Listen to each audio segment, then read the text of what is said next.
Jesus Christ, never has a demoted man appeared on TV so bloody much, eh? Well, Triple H has a new corporate title in WWE, and that is, Executive Vice President of Global Talent Strategy and Development. Can't help but feel that the word creative is somehow missing from there. Coincidence?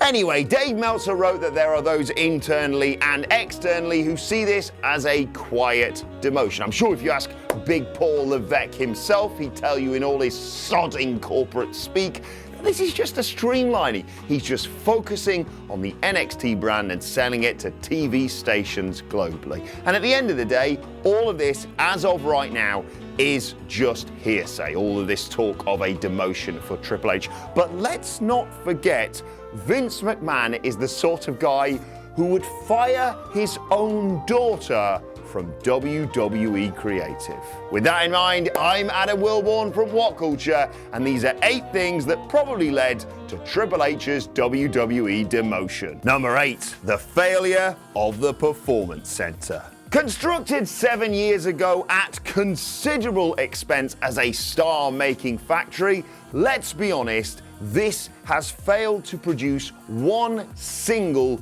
difference-making megastar, despite the vast number and diverse backgrounds of the talent that are recruited to it, the state-of-the-art facilities, and the numerous genius wrestling minds that staff it. In theory, it exists to create and develop talent and ready them for the international stage. The thing is, in reality, the critically acclaimed acts that dominate NXT's takeover events have already honed those sort of skills in the decidedly less glamorous American Legion Center, the home of Pro Wrestling Guerrilla. The PC is essentially a gym to those talents and a sort of stasis for the collegiate athletes, the former football players, and the gymnasts that have been rotting within its walls for years. Whether it's the lack of personal touch, the homogenized training, or the complete inability to supplement training with a true road test outside of the fabled Largo Loop, whatever it is, the Performance Center, Triple H's big vision for WWE's future, has failed to secure it. Number 7, the objective failure of Worlds Collide and the significance of it. January's World Collide special pitted the stars of NXT against the stars of NXT UK. And don't get me wrong, I love the guys on NXT UK. I've worked with half of them when we did WCPW and Defiant. And the majority of them called me a knobhead. Not even in character. It was a pilot of sorts for the next phase of Triple H's vision of growth. Set up NXT brands across the globe to emulate the old territory system. It failed miserably.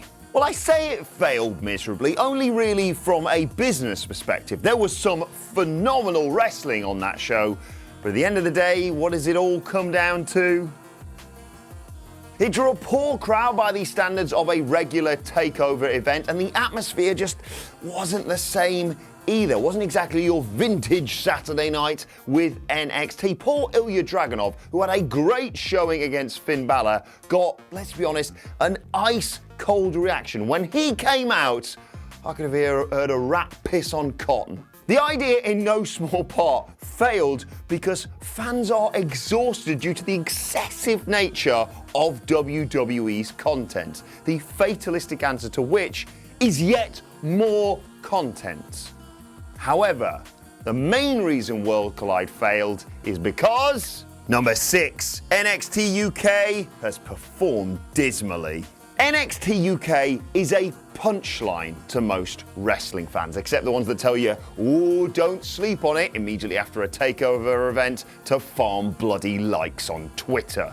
It has gutted the Brit Rest scene and diminished it by reshaping the graps in WWE's stale and mechanical image.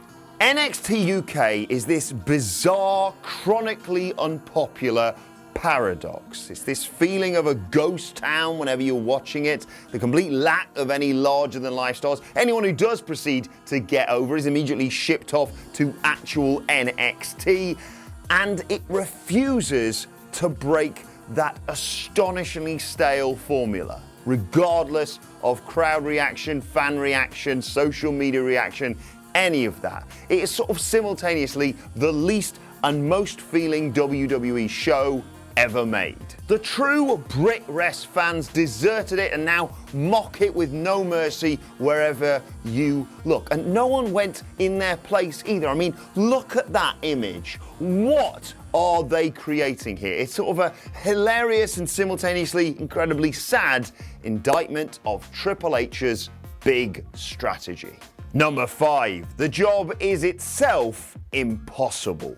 I'm going to be honest with you here, it's not fun to rag on Triple H. This is a man tasked with developing talent to superstardom, that's the point, who also ate into their match times for years and years and years with his penis extension WrestleMania entrances. If you didn't or don't like Triple H, and I can think of quite a few people that relates to in this office, you had to put up with him for over 2 decades. But that job of his is literally impossible. Nobody can do it, not even you, Vince. The scope of it is preposterous. WWE is on a quest to sign any and all talent with any remote buzz or excitement around them in a bid to monopolize an industry they can no longer monopolize. They will sign anyone, even if they haven't got space for them or they don't fit that cookie cutter image of them, or whether or not they're going to give them a push. Sod it. Give them a contract just so they can't go anywhere else. And that space thing I mentioned, that is literal. Per a report from friend of the channel Fightful's Sean Ross Sapp, there are more recruits than lockers in the Performance Centre. Right, they wouldn't allow that in my local swimming pool, lads. And that's not the only report I'm going to mention here. We report on reports week after week after week about unrest in the WWE, about people who are unhappy on the main roster, and that trickles down to the Performance Centre as well. They're not best pleased about a complete lack of pay and a complete lack of opportunities as well. When you combine all of this together, you get this sense of an unmotivated locker room who are looking to leave and go literally anywhere else. Now, WWE isn't the only place where you can make real money. In summary, none of this reflects particularly well on the game. Number 4, the risk-free NXT format has come back to haunt him. You know what? This has all been very negative so far. Let's lighten the mood. Let's send some praise Triple H's way. He's had his vegetables, so now he can have his steak or whatever it is.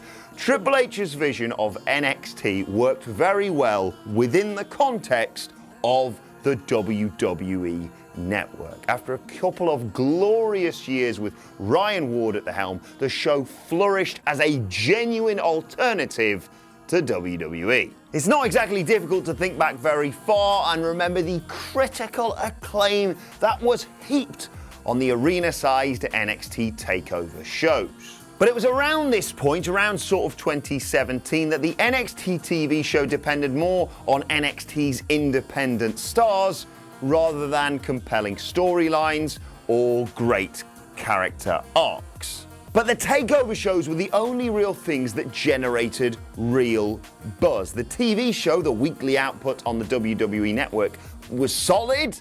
It was fine, and when the WWE production department got their hands on that show and compressed down everything that happened on TV into those 3-minute promo packages ahead of the matches, it looked amazing. But the problem was, NXT became all about the destination. No one could really care less about the journey. You didn't need to watch TV. I didn't watch TV, and yet I still knew exactly what was going on every single takeover. And it was this issue that really did not help NXT make the transition to TV. Number 3, the USA TV show has not adapted. Every week, Brian Alvarez tweets 6 letters and 2 sets of numbers, and the whole wrestling world loses their minds. But I'm independent in all this. I love both AEW Dynamite and NXT, as much as you're going to call me a shill for somehow both of them in the comments section below. But you have to admit that NXT, clearly the reason why NXT was put onto USA, has not succeeded in its mission to damage AEW Dynamite's viewership.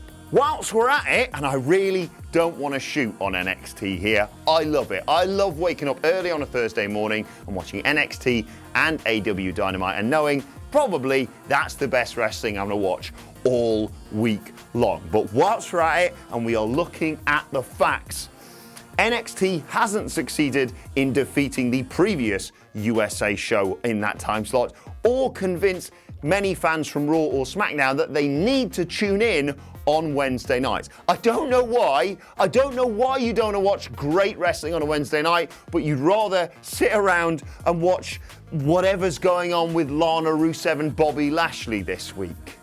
One of the reasons might be, whilst the wrestling on the show is at worst amazing, I suppose the machinations to get there are basic.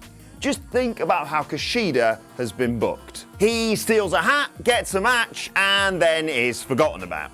Then he's back again. He gets put in a bin, he gets a match, he loses that match, and then he gets forgotten about again. He wrestles Raul Mendoza and wins, the purpose of which is a mere showcase of how talented he is, and then, I mean, you can see where this is going, can't you? In essence, NXT on USA has sort of unraveled the narrative that fans prefer NXT's less soapy, action-orientated A to B approach, and also unraveled the narrative that Triple H is the creative savior. Number 2, a different vision for the future. Right, so prior to Paul Heyman's role as executive director, Monday Night Raw was, how can I put this? A dog shit television program. I mean, come on, the wild card rule, 2 out of 3 falls matches, that weird night where Mick Foley insisted he was going to make Raw again. It was directionless, it was asinine, it was hysterically awful. Heyman's Raw is not perfect, but at its best, it is a very good WWE main roster show worthy of investment. Drew McIntyre feels like a star worth getting behind. Becky Lynch hasn't been ruined to the point where a heel turn is the only viable option, which is actually quite impressive considering what happened to her other half. Asuka feels like a star again because Heyman has focused on her as a character, not just a wrestler. The Edge Randy Orton storyline is genuinely suspenseful, exciting stuff because Heyman has directly curated it himself. Paul Heyman is more adept at drawing buzz within the confines of WWE's system, but you can't argue that Triple H's creative vision has aged incredibly badly over the last 6 months. And you have to admit, and this is the point where you probably realise that Michael Sidgwick wrote this list, that AEW is the real alternative now. It's true. Number 1, it is, as everything is, mostly Vince McMahon's fault. Yep, it always comes back to you, doesn't it, you grumpy old bastard. Vince McMahon sets the rules to which Triple H has to abide. As much as Triple H may recognise the value of unscripted promos, he is powerless to implement them. Triple H probably doesn't want to book a 2-hour show with 100+ talent and probably recognises the futility in trying to keep everyone happy in his old role as talent liaison and booker. But still, he can't do all about it. The microcosm of all this, the thing that kind of sums it all up, is the fantastic job Triple H did of recruiting stars beyond the WWE norm and getting them over with the WWE audience. He did that with so many people. And Vince McMahon every single one of them up. I mean, where do you want me to start? Finn Balor? Great now he's back on NXT. Great when he started, brought in, immediately won the Universal title at SummerSlam, then he got injured, and when he returned, he went the sad 50-50 Bring prestige back to the Intercontinental title route. Crap! Sasha Banks, one of the biggest female stars to come out of NXT, in my opinion. She's a superb, rare, instinctive heel. So what did they do with her on the main roster? Sappy babyface.